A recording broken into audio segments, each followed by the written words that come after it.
jadi malu gitu, mintanya sama Allah banyak tapi taatnya sedikit. Aduh. Yaudah deh, kita lanjutkan lagi, masih banyak yang harus dipelajari. Tapi ada tayangan dulu yang mau aku kasih lihat untuk jamaah yang ada di rumah nih. Dampak penghapusan syarat tes COVID. Kita lihat tayangannya yuk, silakan. Berdasarkan surat edaran Satgas COVID-19 nomor 11 tahun 2022 tentang ketentuan perjalanan orang dalam negeri pada masa pandemi, penumpang tidak perlu melakukan tes PCR atau antigen asalkan sudah menerima vaksin COVID sebanyak 2 dosis.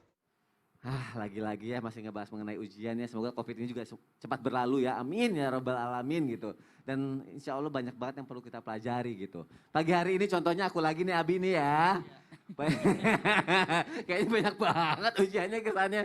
Walaupun udah dinasihatin masih suka masih aja begini gitu. Kayak mungkin ilmunya kurang sampai gitu. Atau pelajaran yang diterima kayak kurang meresapi gitu. Oh, harus gimana lagi ya Bi ya, biar bisa semakin belajar gitu ya Bi ya, menerima semua ini Abi. Iya. Mohon penjelasannya Abi. Bismillah ya, izin Ustadz Nur Maulana, izin Ustadz Syam. Subhanallah, kata-kata indah ketika sudah mendapatkan ujian dan berbagai macam apa yang ada.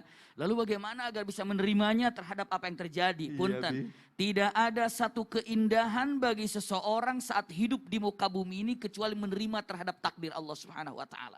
Kenapa? Karena yakin ketika Allah memberikan kepada seseorang satu kejadian, ini pasti dengan cinta dan kasih sayangnya. Karena mustahil Allah menzolimi kepada hambanya.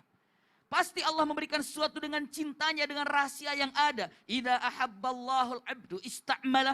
Jika Allah mencintai seorang hamba, maka Allah akan arahkan hamba itu untuk mendapatkan surganya. Dengan cara apa? Bisa jadi dengan cara diuji. Usikum wa iyaya nafsi bitaqwallah.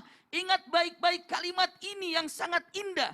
Kita terjemahkan bebas saja. Apabila ada seorang hamba mendapatkan ujian, apakah ujiannya ditipu orang, atau karena sakit, atau karena dapat musibah, dari sejak dia mendapatkan kesulitan sampai dia terbebas dari kesulitannya, apakah ada yang 1 bulan, ada yang 2 bulan, ada yang 1 tahun, 2 tahun, sejak dari mendapatkan kesulitan sampai dia akhir kesulitan itu, maka setiap harinya dia seperti mendapatkan ibadah saum.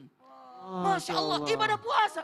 Jadi bisa jadi orang itu tidak bisa mendapatkan sorga. Karena apa? Karena sholatnya. Bukan ternyata. Bukan karena hajinya. Bukan. Karena sodakonya juga bukan. Tapi karena apa? Karena musibah yang didapatkannya. Usikum wa iyaya nafsi bitaqwallah. Bahkan orang itu kelak di akhirat akan bicara, ya Rob, kenapa gak diperpanjang saja musibahku? Kenapa? Karena indahnya setiap hari pahala puasa. Masya Allah. Dan apabila saat itu dia mendapatkan kebaikan, rizki indah, dia ini bersyukur, maka dia mendapatkan 2 hal. 1, kebaikan di dunia, dan dengan syukur dia mendapatkan kebaikan di akhiratnya.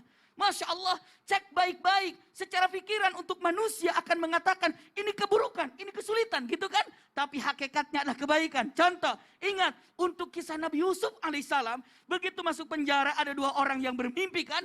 1 orang diartikan kamu akan mati, akan dipancung. Yang 1 lagi kamu akan jadi di samping raja. Karena apa? Karena diartikan mimpinya demikian.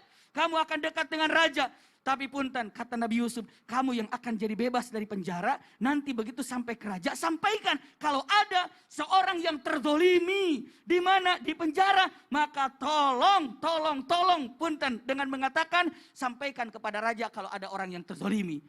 Ternyata orang itu bebas. Tapi fa'ansahu syaitan lupa tidak bicara kepada raja. Sehingga Nabi Yusuf punten tidak disampaikan kepada raja dan jadilah Nabi Yusuf karena lupanya orang ini 8 tahun di penjara. Gara-gara lupa. Secara pikiran, aduh kasihan 8 tahun di penjara ya gara-gara orang ini lupa. Tapi tidak, lihat kejadiannya, rajanya mimpi. Dan akhirnya raja itu menyampaikan mimpinya. Lalu akhirnya orang ini ingat, oh kan ada Nabi Yusuf. Lalu dipanggil Nabi Yusuf dan Nabi Yusuf oleh raja itu dijadikan penguasa Mesir. Keluarlah. Coba kalau tidak lupa, Nabi Yusuf bisa saja keluar dari penjara lalu bilang kepada bapaknya selesai. Tapi Allah punya cerita lain dengan cara belum waktunya, nanti kalau sudah waktunya engkau akan menjadi raja. Itulah kenyataan yang indah, sesuatu yang menyakitkan pasti ada sesuatu yang indah di balik itu. Wallahu a'lam. Masya Allah. Kadang pas dengar Abi bilang, kita tuh belum tentu masuk surga itu dari sholat kita, sedekah kita. Tapi dari ujian itu Dari ujian itu. Cara Allah membawa, mengangkat derajat Nabi Yusuf menjadi penguasa dengan cara itu. Dengan cara itu. Masya Coba Allah. usir, dibuang ke sumur, Betul. difitnah. Nah, Dan makanya hari ini kita dilupakan. belajar kalau kita dapat ujian bagaimana caranya bisa menjadi ibadah gitu ya. Nah, Masya Allah. itu Allah Terima kasih Abi Maki untuk Sami-sami, penjelasannya. Jamaah